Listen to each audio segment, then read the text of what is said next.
Morning students. पिछले turn पे मैं आपको बीजगणितीय त्रिकोणमितीय फलनों से संबंधित प्रश्नावली करा रहा था। उसके बाद गणितीय आगमन का सिद्धांत, ये पाठ आपके कोर्स से इस वर्ष के लिए हटा दिया गया है। उसके बाद मैं सीधे आपको ले चलता हूँ सम्मिश्र संख्याएं और द्विघात समीकरण। इस पाठ में भी आपको केवल सम्मिश्र संख्याओं का पहला पोर्शन आपके पास होगा। उसके बाद आर्गणतल और ध्रुवीय निरूपण जो है यह पाठ विलोपित कर दिया गया है और उसके पीछे द्विघात समीकरण वाला भी विलोपित कर दिया गया है। अर्थात केवल आपको प्रश्नावली 5.1 तक ही इसमें से आएगा। तो मैं आपको इसके बारे में बताता हूँ सम्मिश्र संख्या क्या चीज़ है। आप देख लीजिएगा, आप किसी भी संख्या का जब वर्गमूल ज्ञात करते हैं तो आप देखते हैं कि उसका वर्गमूल ज्ञात करने पर उसके दो मान आपको प्राप्त होते हैं। माना x² बराबर 4 है। यदि आप इसका वर्गमूल करेंगे तो x बराबर होगा आपको वर्गमूल 4 धन ऋण 4 यानी धन ऋण 2, अर्थात इसके दो मान x बराबर धन 2 और ऋण 2 प्राप्त होते हैं। आप जानते हैं कि हम इन्हीं क्यों धन ऋण 2 क्यों प्राप्त होते हैं। आप जानते हैं आप धन 2 का वर्ग करेंगे तो 2 गुणा 2 बराबर 4, ऋण 2 का वर्ग करेंगे तो ऋण 2 गुणा ऋण 2 ये बराबर भी धन 4 प्राप्त होगा, क्योंकि समान चिन्हों का गुणनफल धनात्मक प्राप्त होगा।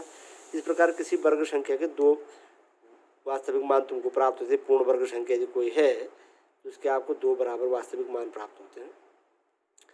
अब यहाँ पर देखेंगे, यदि मैं x² बराबर 1 लिखूँ तो आप जानते हैं x² प्लस 1 बराबर 0 लिखूँ, माना कोई एक समीकरण है, इसको मैं हल करता हूँ तो x² को बराबर क्या होगा, ऋण 1 पक्षांतर करने पर तो x का मान क्या होगा, वर्गमूल ऋण 1।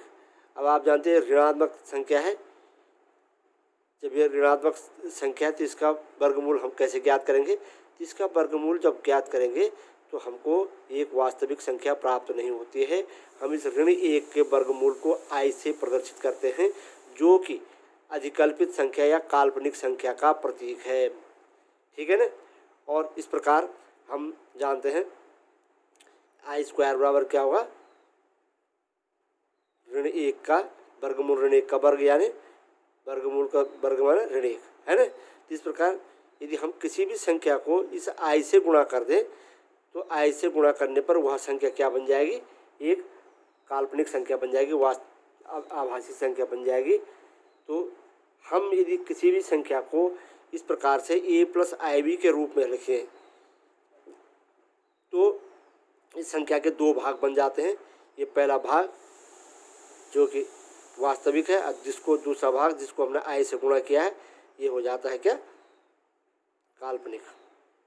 इस प्रकार से यदि इस प्रकार किसी भी संख्या को a + i के रूप में यदि हम प्रदर्शित करते हैं तो यह एक सम्मिश्र संख्या बन जाती है, जहाँ a इसका वास्तविक भाग तथा b इसका काल्पनिक भाग कहलाता है।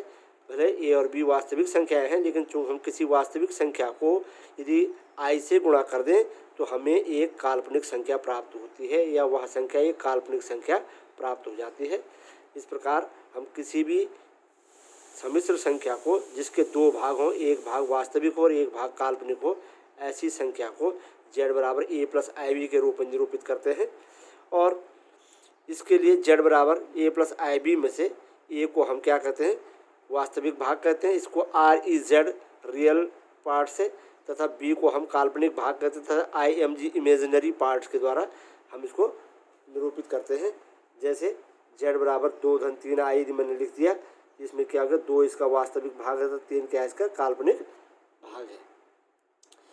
अब आता अगली बात, कोई दो सम्मिश्र संख्याओं में यदि हम तुलना कर रहे हैं कि दोनों समान कब होंगी, यदि माना z1 तथा z2 कोई दो सम्मिश्र संख्या हैं जहाँ z1 बराबर है a1 + ib1 तथा z2 बराबर a2 + ib2 कोई दो संख्याएं हैं, ये दोनों संख्याएं बराबर होंगी यदि उनके काल्पनिक भाग और वास्तविक भाग परस्पर आपस में समान हो।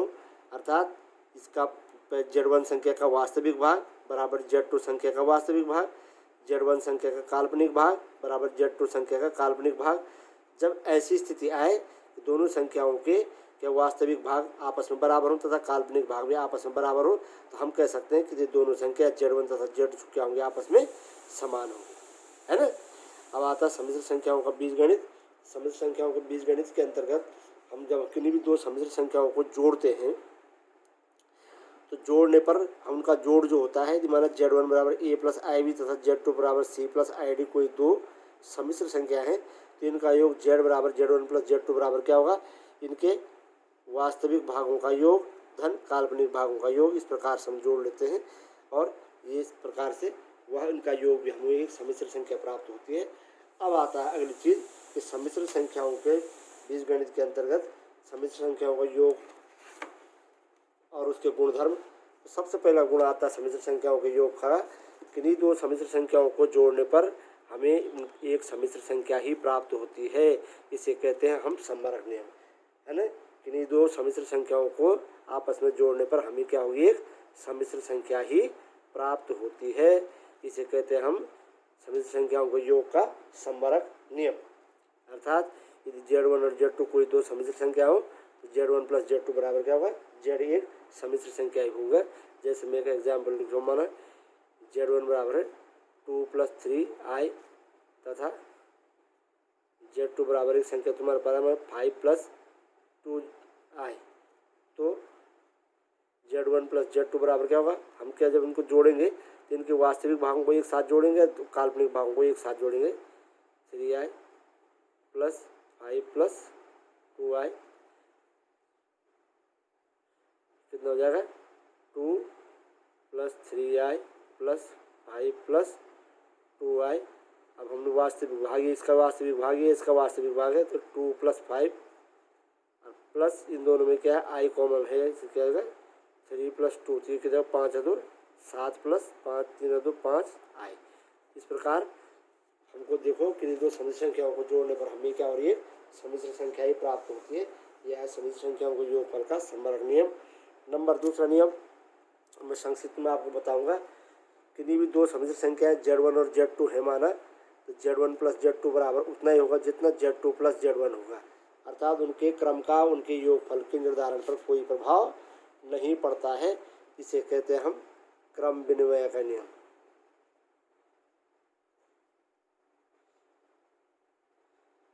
सम्मिश्र संख्याओं का योगफल क्या करता है, क्रम विनिमय के नियम का पालन करता है। अर्थात कोई Z1 तथा Z2 कोई दो सम्मिश्र संख्या है तो Z1 प्लस Z2 उतना ही होगा जितना Z2 प्लस Z1 होगा। अर्थात इनके क्रम बदलने पर इनके योगफल पर कोई प्रभाव नहीं पड़ेगा। नंबर 30 सम्मिश्र संख्याओं का योगफल साहचर्य के नियम का पालन करता है। अर्थात यदि Z1, Z2 और Z3 कोई तीन सम्मिश्र संख्याएं हैं तो Z1 plus Z2 plus Z3 उतना ही होगा जितना Z1 plus Z2 plus Z3 होगा। अर्थात आप पहले Z2 और Z3 को जोड़िए और तब उसमें Z1 को जोड़िए, उतना ही प्राप्त होगा जितना कि Z1 और Z2 के योग में Z3 को जोड़ने पर प्राप्त होगा। इसको बोलते हैं साहचर्य नियम। उसके बाद आता है योगात्मक तत्समक का नियम।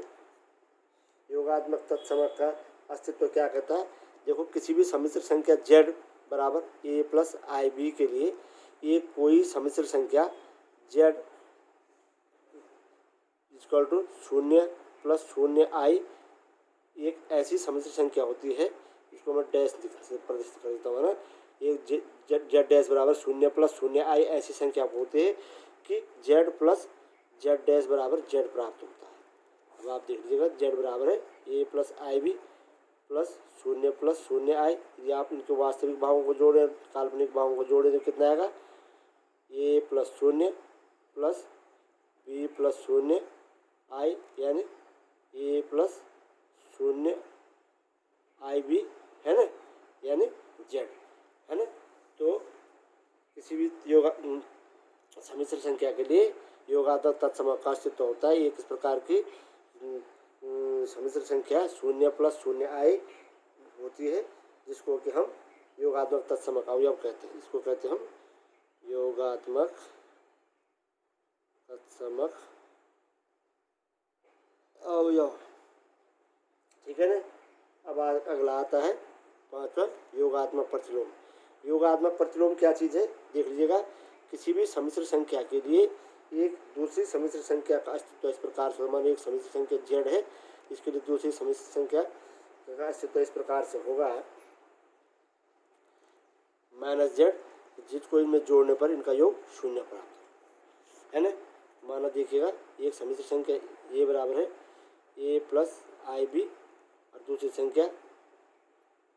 समिश्र संख्या माना माइनस जेड बराबर क्या होगी minus A plus i B यानी माइनस ए माइनस आई बी है ना। अब करो जेड प्लस माइनस जेड बराबर क्या होगा ए plus i b plus minus A minus I B यानी ए plus i b minus A minus I B. अब देखो वास्तविक भाग दोनों को क्या होगा बराबर है धन ऋण है कैंसिल होगा शून्य प्लस शून्य आई है ना। इस प्रकार के उनका योगफल क्या होता है शून्य प्राप्त होता है किन्हीं दो उनका समिश्र संख्याओं का।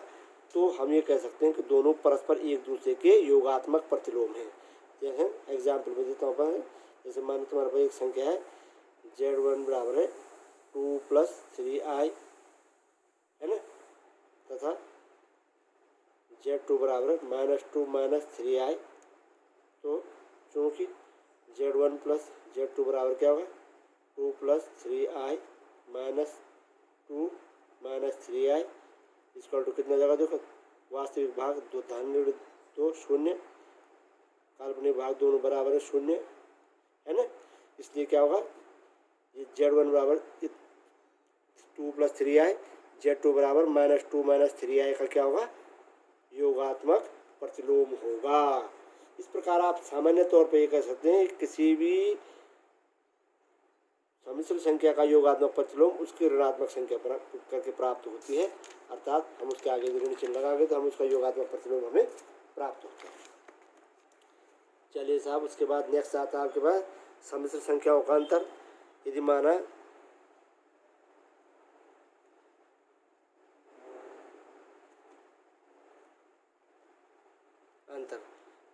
देखो z1 तथा z2 कोई दो समिश्र संख्याएं हैं तो z1 माइनस z2 बराबर होगा z1 प्लस माइनस z2 है ना। जैसे एग्जाम्पल में तुमको दिखा रहा हूँ माना ये कोई समिश्र संख्या z1 बराबर है a प्लस आई बी तथा समिश्र संख्या z2 बराबर है c प्लस आई डी। तो z1 माइनस z2 बराबर होगा a plus i b minus c plus i d यानी a plus i b minus c minus i d यानी a माइनस सी है ना। अब इनमें दोनों में plus b minus d i common i into b minus d. इस प्रकार इन दो समिश्र संख्याओं का अंतर तुम ज्ञात कर सकते हो। अब आता समिश्र संख्याओं का गुणन।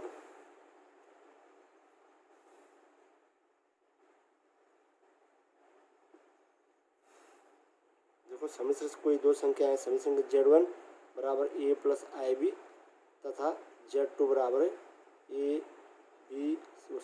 c plus i D.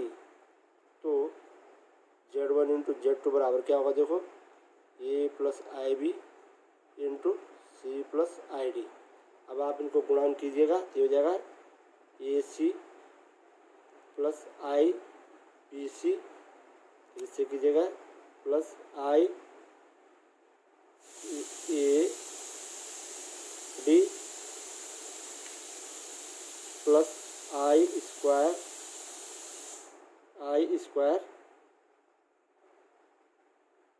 C d. प्रत्येक पद का प्रत्येक पद से कीजिए जैसे बीजगणित गुणा करते हैं तो क्या जाएगा ए सी प्लस इन दोनों में देखो आई कॉमन है आप आई कॉमन लेगा b c plus a d और आई स्क्वायर इसका तो आप रख दीजिएगा ऋण 1 इंटू सी डी। कितना हो गया भाई ये ए सी माइनस इसको देखो धन गुणा ऋण ऋण हो जाएगा ए सी गुणा c d plus i into b c plus a d है ना। इस प्रकार किन्हीं दो समिश्र संख्याओं गुणनफल भी देखो ए इसका वास्तविक भाग है ए इसका काल्पनिक भाग है। ये वास्तविक भाग है और ये क्या है काल्पनिक भाग है। किन्हीं दो समिश्र संख्याओं का गुणनफल भी क्या होता है एक समिश्र संख्या ही प्राप्त होती है। किन्हीं दो समिश्र संख्याओं का गुणनफल भी क्या है ये समिश्र संख्या ही प्राप्त है। ठीक है ना। अब आता है समिश्र संख्याओं के गुणन किन किन नियमों का पालन करते हैं। तो सम्मिश्र संख्याओं के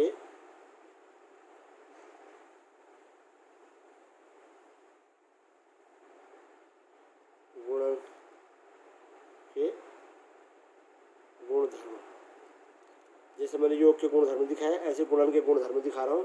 पहला नियम तो है कि किन्हीं दो सम्मिश्र संख्याओं का गुणनफल भी एक सम्मिश्र संख्या ही प्राप्त होती है, इसे कहते हैं समवर्ग नियम।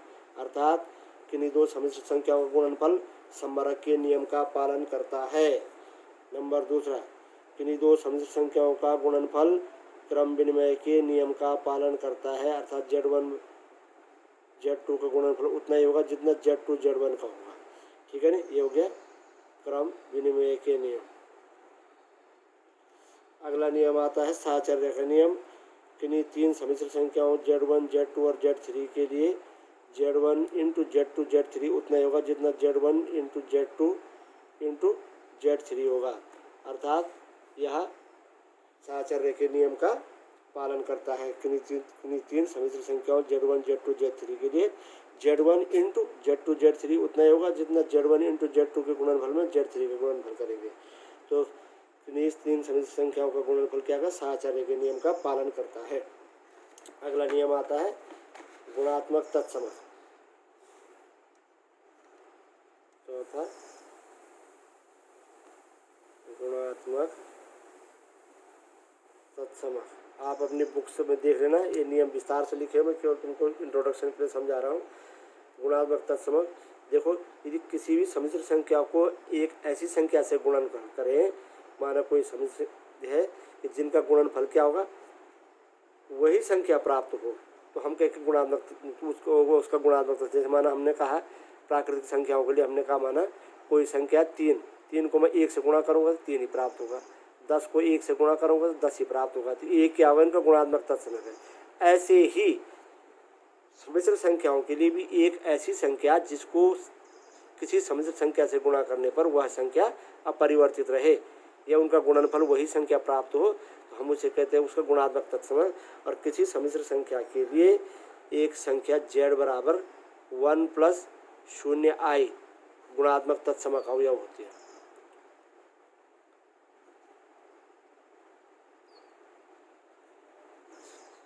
Z डैश बराबर 1 प्लस 0i क्या होती है, इसका गुणात्मक तत्समक होती है।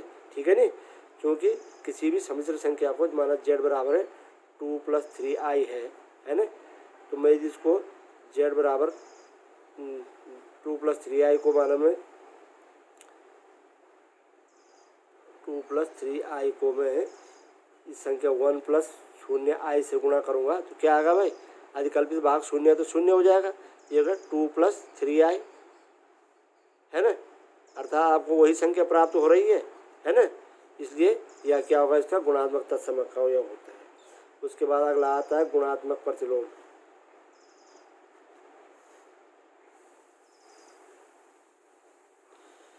गुणात्मक प्रतिलोम क्या है, देखो किसी भी सम्मिश्र संख्या Z बराबर a प्लस IB के लिए एक ऐसी संख्या है ना जिससे कि इस संख्या को गुणा करने पर इनका गुणनफल क्या हो, हमको 1 प्राप्त हो, तो एक दूसरे की गुणात्मक प्रतिलोम कहलाएगी। यदि माने कोई संख्या Z है जिसके गुणात्मक प्रतिलोम को Z इनवर्स से दिखाते हैं या Z इनवर्स का गुणात्मक प्रतिलोम Z हो जाएगा। ये दोनों परस्पर एक दूसरे की गुणात्मक प्रतिलोम कहलाएगी क्योंकि इनका गुणनफल क्या होता है, 1 प्राप्त होता है। आ रहा समझ? तो हम किसी संख्या का गुणात्मक प्रतिलोम Z इनवर्स बराबर कैसे ज्ञात करते हैं, Z इनवर्स बराबर होता है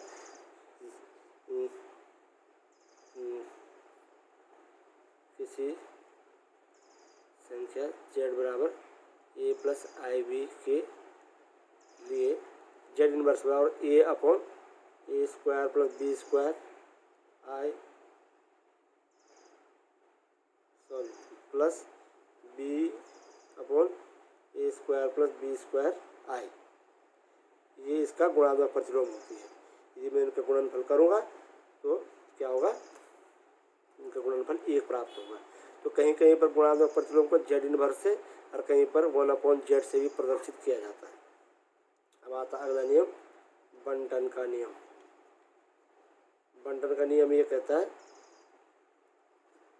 यदि Z1 Z2 Z3 तीन तुम्हारे पास सम्मिश्र संख्याएं हैं तो इनके लिए Z1 into Z2 plus Z3 बराबर होता है Z1 into Z2 plus Z1 into Z3। योग के ऊपर गुणा का वितरण हो रहा है, अर्थात Z1 into Z2 plus Z3 बराबर होगा Z1 into Z2 plus Z1 plus into Z3।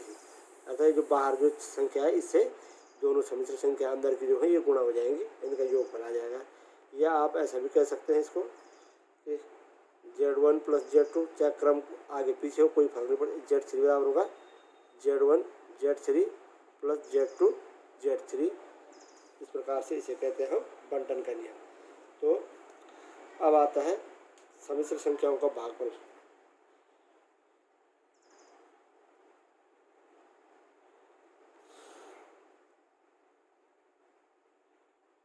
सम्मिश्र संख्याओं का भागफल क्या होता है? यदि Z1 तथा Z2 कोई दो सम्मिश्र संख्याएं हों तो Z1 अपॉन Z2 है ना को हम सम्मिश्र संख्याओं का भागफल ज्ञात करना कहते हैं। परंतु यहाँ पर शर्त ये होनी चाहिए कि Z2 does not be equal to 0। Z2 शून्य नहीं होना चाहिए, किन्हीं दो सम्मिश्र संख्या Z1 अपॉन Z2 को हम इसका भागफल कहेंगे यदि Z1 अपॉन Z2, परंतु यहाँ क्या होना है Z2 शून्य नहीं होना चाहिए। और कैसे ज्ञात करते हैं मैं आपको अभी एक्सरसाइज में दिखाऊंगा। अब आता है तो तुम्हारे पास इमेजिनरी पार्ट है आई का घातांकन का मान कैसे कैसे हम ज्ञात करते हैं। आई की पावर आई की घात आप जानते हैं किसी भी सम्मिश्र संख्या के लिए आई बराबर होता है माइनस अंडर रूट -1, ठीक है ना। तो आई स्क्वायर बराबर कितना हो जाएगा भाई? आई स्क्वायर बराबर अंडर रूट -1 का स्क्वायर इक्वल टू 1, इसलिए -1, इसलिए आई स्क्वायर बराबर क्या होगा? ऋण 1, ठीक है भाई। आई का वर्ग कितना होता है? ऋण 1। अब मैं आई क्यूब निकालूंगा तो आई क्यूब बराबर कितना का मैं इसको दूँ आई स्क्वायर इंटू आई लिख सकता हूँ। आई स्क्वायर का मान ऋण 1 इंटू आई यानी ऋण आई की पावर 4 बराबर कितना होगा? आई स्क्वायर इंटू आई स्क्वायर यानी ऋण 1 इंटू ऋण 1 इक्वल टू धन 1, है ना। अब मैं यहाँ पर तुमको एक सामान्य नियम बनाता हूँ। जब किसी भी संख्या का घात आई की घात 4 इंटू एन की फॉर्म में हो तो आई की पावर 4 इंटू एन बराबर होगा 1, जहाँ एन क्या है भाई? एक पूर्णांक है। अब चाहे वो धनात्मक पूर्णांक है चाहे वो ऋणात्मक पूर्णांक है, यदि आई की पावर 4 इंटू एन की फॉर्म में होगा तो यह क्या होगा? इसका मान आएगा धन 1। यदि आई की पावर 4 इंटू एन प्लस 1 की फॉर्म में होगा तो वो आएगा आई। यदि आई की पावर 4 इंटू एन प्लस 2 की फॉर्म में होगा इसका मान होगा -1। यदि आई की पावर 4 इंटू एन प्लस 3 होगा इसका मान होगा -i। तो इसको जनरलाइज कीजिएगा। देखो जैसे मैं यहाँ पर बता रहा हूँ, हमने कहा कोई संख्या आई की पावर 23, आई की पावर 23 को मिल सकता है आई की पावर चलिए कितना हो गया भाई? 6 चौको 24, 4 पंजे 20, तो ये हो गया 4 इंटू 5, 5 चौको 20 धन 3, ये कितना हो गया? इसका मान हो गया आई की पावर 4 इंटू 5 चौको 20, तो ये हो गया आई की पावर 4 इंटू एन प्लस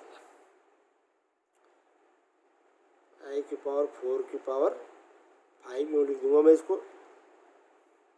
एक स्टेप में और चलता हूँ।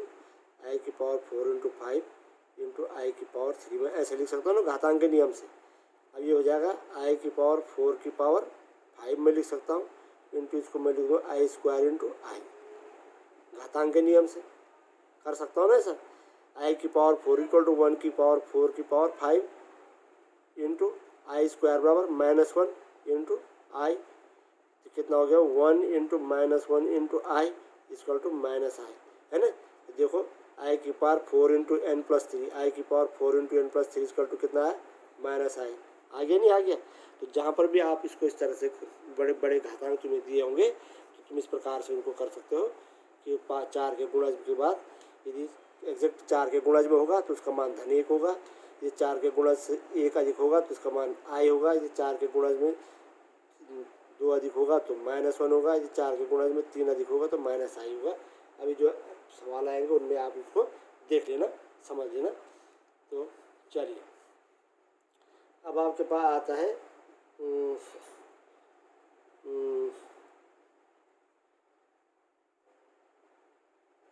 कुछ आइडेंटिटीज़ तुम्हारे पास है। मैं इन आइडेंटिटीज़ को तुम्हें बता रहा हूँ कि आइडेंटिटीज़ क्या होती हैं। तत्समक अंग्रेजी में कहते हैं आइडेंटिटीज़। आइडेंटिटीज़ क्या है, तुम सर्वसमीकरण तुमने पढ़ी होंगी। यदि माना उसी प्रकार से आइडेंटिटीज़ को भी समझिए। यदि माना Z1 और Z2 कोई दो सम्मिश्र संख्याएं हैं तो Z1 प्लस Z2 का वर्ग बराबर होता है Z1 का वर्ग प्लस Z2 का वर्ग plus 2 Z1 Z2। a plus B का whole square, a square plus B square plus 2ab भी आप जानते नहीं जानते है ना, जिनको आप प्रूव कर सकते हैं। दो सी आइडेंटिटी होती है इसमें। Z1 माइनस Z2 का वर्ग बराबर होगा Z1 का वर्ग प्लस Z2 का वर्ग minus 2 Z1 Z2। a minus B का होल स्क्वायर और a square plus B square minus 2ab के समुद्र से है ना। ऐसे तीसरी Z1 minus Z1 plus Z2 की होल पावर 3 इक्वल होगा Z1 cube plus 3 Z1 square Z2 plus 3 Z1 Z2 square धन Z2 का क्यूब। ठीक है ना।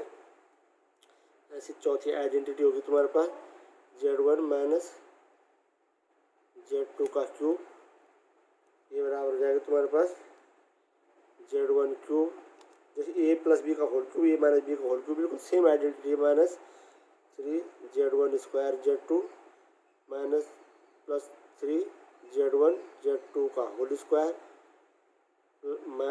माइनस Z2 का होल क्यूब।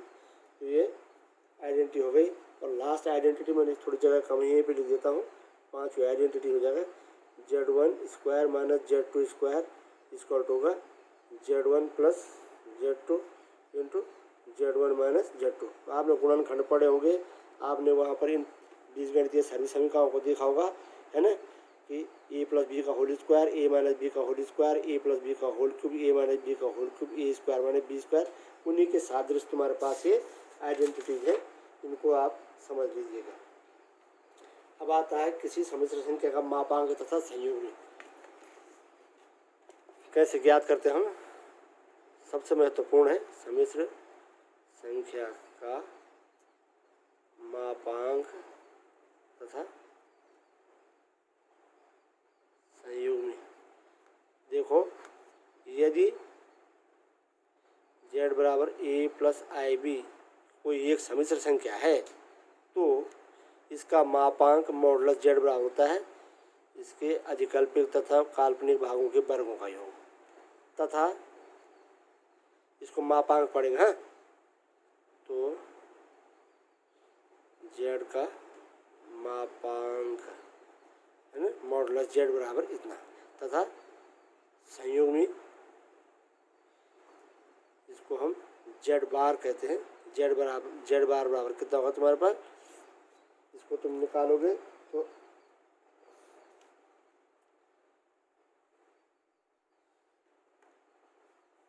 इसकी प्रक्रिया भी मैं आपको बता दूंगा, परंतु z बार बराबर होता है आपके पास a upon under root a square plus B square plus b upon under root a square plus B square I. ये इसका संयुग्मी होगा।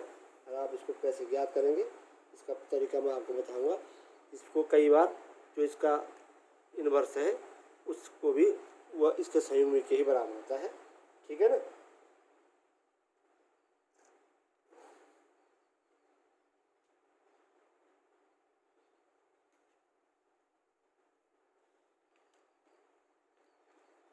तथा किसी भी सम्मिश्र संख्या के लिए सम्मिश्र संख्या और उसका संयुग्मी का जो गुणनफल होता है z इंटू z डैश बराबर होता है जेड बार।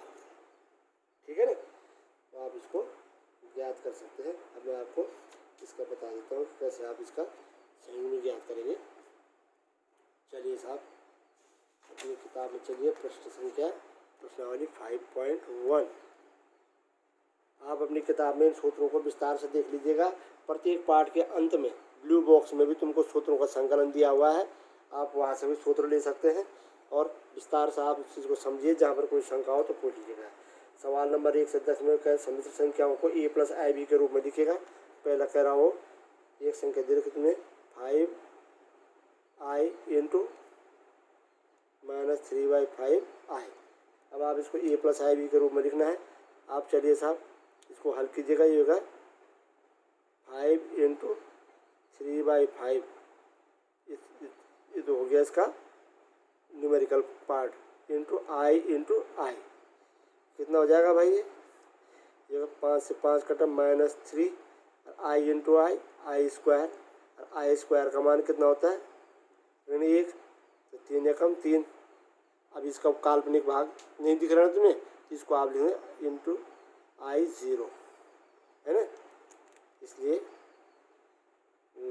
इसके a + ib के रूप में क्या हो जाएगा? ये 3 + i0।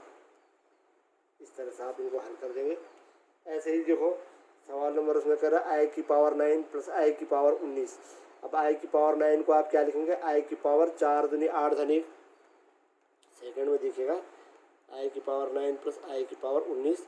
इसको तोड़ो, i⁴ 4 दूनी 8 धन 1, और इसको तोड़िएगा i⁴ 4 चौको 16 धन 3। इस तरह से तोड़िएगा। अब i⁴ 4 × n+1 की फॉर्म में i⁴ 4 × 4 + 3 4 × n की पावर +3 के रूप में है। मैं इसको विस्तार से बता देता हूँ। ये i⁴ 4 की होल पावर 2 × i लिख सकता हूँ मैं इसको i⁴ 4 की होल पावर 4 × i⁴ 3 लिख सकता हूँ मैं, है ना, घातांक के नियम से। i⁴ 4 × 1 का वर्ग × i प्लस ये हो गया i⁴ 4 × 1 की घात 4 इंटू इसको मैं i स्क्वायर × i लिख देता हूँ। ठीक है भाई। अभी क्या हो जाएगा? i की स्क्वायर का 1 का स्क्वायर 1 होगा, तो हो जाएगा i प्लस यहाँ पर 1 की घात 4 बराबर 1, i स्क्वायर बराबर ऋण 1, और i अब कितना हो गया भाई? i minus i equal to 0 है भाई। इसलिए a + ib के रूप में ये बराबर क्या होगा? 0 + i0 लिखेंगे आप दोनों भागों को। अधिकल्पिक और वास्तविक भाग दोनों भले 0 है, 0 + 0 i लिखेंगे इस तरह से। ऐसे आप i⁴ 39 - 39 को करना, इसको डिनोमिनेटर में से न्यूमरेटर में ले जाना, तो i⁴ +39 हो जाएगा, है ना, और ये होगा 36 धन 3। ठीक है ना, कर लोगे। ऐसे ही चौथे का भी तुम कर लोगे। परस्पर पदों को आपस में गुणा कर लेना, कोई दिक्कत नहीं आएगी, कोई समस्या नहीं आएगी। एक आध सवाल में तुम्हें और बता देता हूँ। जैसे सपोज क्वेश्चन नंबर 9, इसमें कह रहा हो z बराबर दे रखा तुम्हें 1/3 + 3i की होल पावर 3। अब इस पर क्या कीजिएगा? आइडेंटिटी यूज कीजिएगा। देखो a + b का होल क्यूब है, तो a + b के होल क्यूब का आइडेंटिटी यूज करेंगे तो हो जाएगा a³ 1/3 का होल क्यूब प्लस 2, ये आइडेंटिटी यूज कीजिएगा 3a स्क्वायर b, है ना, ये तो आइडेंटिटी इसमें a + b का होल क्यूब क्या है? 3 1/3 a स्क्वायर, b की जगह है 3i, है ना, प्लस 3a × 3i का होल स्क्वायर प्लस 3i का होल क्यूब। क्योंकि z1 + z2 का होल क्यूब बराबर होगा z1³ + 3z1 square z2 + 3z1 z2 का होल स्क्वायर प्लस z2 का होल क्यूब। ये है आइडेंटिटी, है ना। इससे तो अब चलिए साहब होगा 1/3 का क्यूब माने 1/3 1 का क्यूब बटे 3 का क्यूब यानी 1/3 बटे 3 3 9 3 27 धन 3 इंटू 1/3 माने 1/9 1/3 का वर्ग माने 1/9 into 3i plus 3 into 1/3 into 3 3 9i square plus 3 3 9 3 27 आई क्यूब। अब कितने जाएगा 1/27 प्लस 3 3 9 कट गया, ये बचा आई माइनस 3 से 3 कट गया, ये बचा 9i स्क्वायर प्लस 27 आई क्यूब। सॉल्व भी कीजिएगा 1/27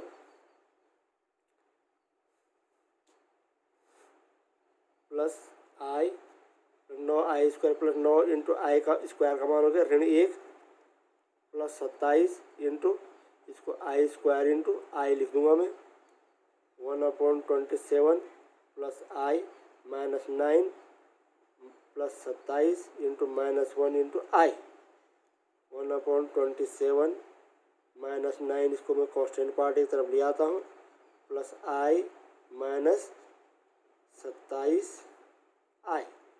अभी कितना हो गया साहब 27 को मैं एलसीएम ले लूँगा तो 27 नंबर कितना होगा 7 1 माइनस 7 नंबर 63 को 3 ऐसे लगो 6 9 दूनी 18 और 6 24 243 है ना माइनस 26 आई। अब जो है 200 माइनस 242/27 माइनस 26 आई। ठीक है भाई, मिल गया आपको।